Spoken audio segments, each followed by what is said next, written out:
In studio by Daniel Pomerantz, the CEO of Reality Check. He's also a legal expert and political analyst. Thanks again for coming in this morning. My pleasure. So for those of us who didn't see the 3-hour-long testimony, what was the crux of Israel's case?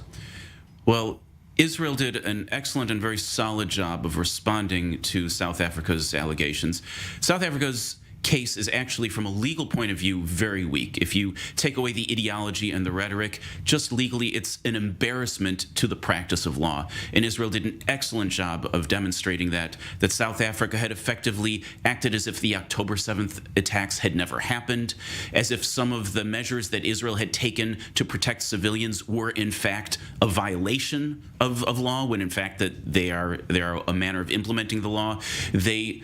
South Africa tried to make the case that Israel was intentionally trying to wipe out the Palestinian people. That's what a genocide is attempting to wipe out an entire people. And Israel demonstrated very thoroughly all the extraordinary measures it has taken to protect civilians, which runs absolutely counter to the idea of trying to wipe out civilians. Now, after the testimony that Israel did yesterday, the South African representative did a counter rebuttal, but outside court. Let's take a listen to that.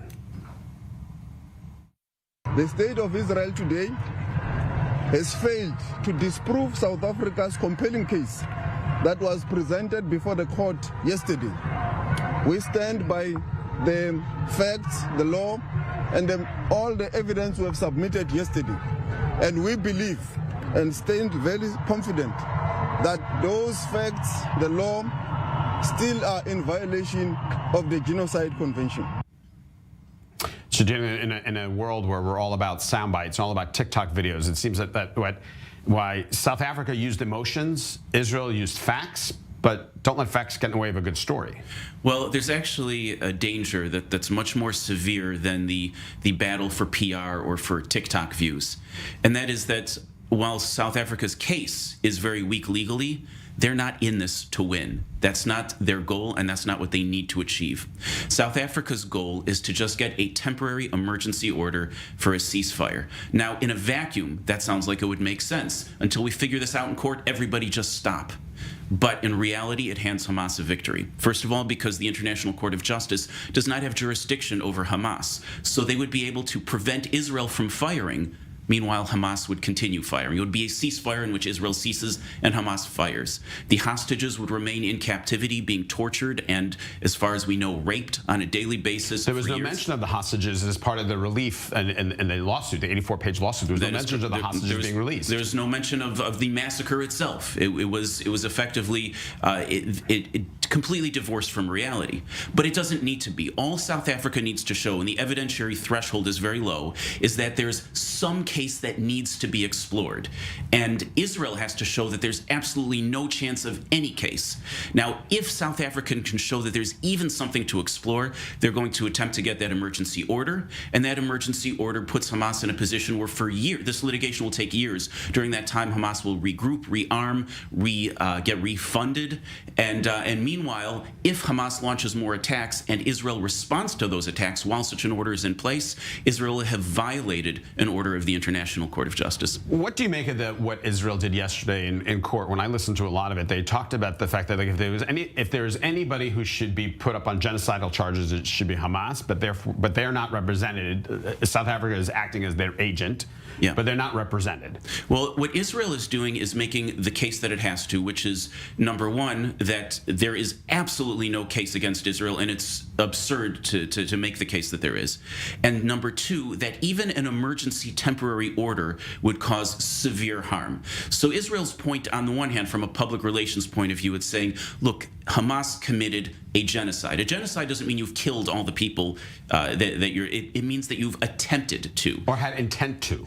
Well, exactly, that you've attempted to. An attempt means you intended to do it, and you carried out actions in furtherance of that attempt. It doesn't mean that you succeeded in killing everybody. By that definition, the Holocaust wouldn't be a genocide because not everybody died.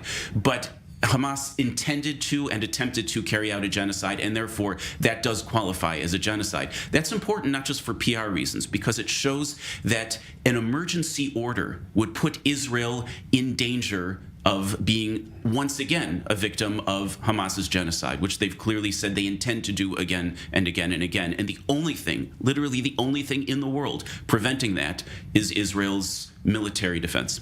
And what do you make of Germany coming to the aid? I mean, I never thought I would live to see the day that Germany came to Israel's aid about genocide.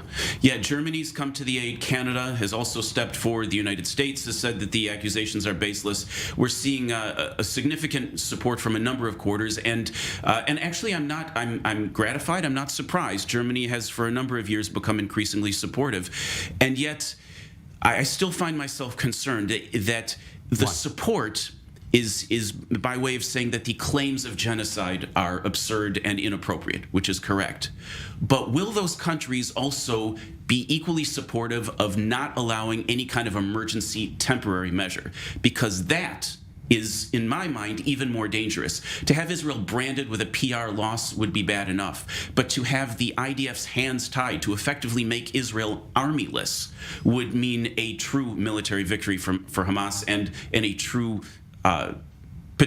disaster for the security of the state of Israel. So should Israel not, is there a way that Israel, sort of it feels like Israel was put in a corner, like they had to appear in front of the court, because if they didn't, they'd be branded badly. It would probably be, I don't know if default necessarily is how it works in the ICJ as opposed to any other court. I mean, Israel really had no choice. Well, Israel also is a signatory to the Genocide Convention. So as opposed to the International Criminal Court, where Israel never signed the Hague Convention, in this particular setting, Israel is a party to this court. One of the other arguments Israel brought, though, is that South Africa has no case against Israel. So this case on technical grounds, in addition to moral grounds and logical grounds and legal grounds, but also on this technical ground, should be dismissed as well.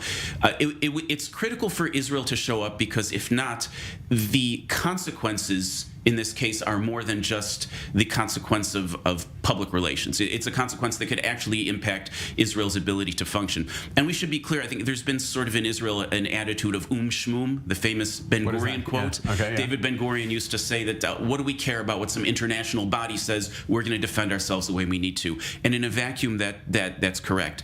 But if Israel were to have an order issued against it, and if Israel were to violate that order, the International Court of Justice would file a recommendation that the Security Council implement crippling sanctions against Israel. I'm not talking Ben and Jerry's kind of sanctions. Right. I'm talking about the kind that really can destroy countries, like the state that North Korea is in is the result of those kinds of sanctions. That's what the ICJ would request at the Security Council, and we would be hoping for an American veto. But again, if we're not talking about a claim of genocide, but just a claim that Israel should follow an order for a ceasefire, the Americans may say, you know what, maybe not a bad idea, so they'll abstain. I am not saying that would happen, but I'm saying it is a possibility, and we certainly don't want to risk our safety on the chance that America would veto a temporary order like that. Great. Daniel Pomerantz, legal expert, political analyst, CEO of Reality Check. Thanks again for coming in this morning. My pleasure. Thanks for having me.